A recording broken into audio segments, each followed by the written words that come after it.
Merong isang magandang babae na ang pangalan ay Adelita. Si Adelita ay nag-conduct ng isang seminar sa isang barangay na tungkol sa livelihood program.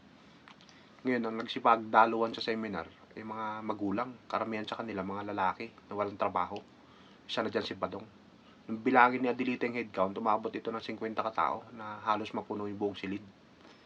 Magandang umaga po, sabi ni Adelita habang hawak yung microphone. Bago po tayo magsimula, meron po akong katanungan sa inyo na malayo pong o hindi po related sa ating gagawing seminar. Sino po sa inyo dito ang naniniwala sa angels and devils? Halos buong silid, nagtaasan ng kamay. Pati si Badong. Okay po. Sino po sa inyo dito ang naniniwala sa ghost o naka-experience na ng ghost? Halos kalahati ng mga nagsidalo nagtaasan din ng kamay. Okay po. O, sino po sa inyo dito naka-experience na o nagkaroon na ng experience na makatalik ang ghost?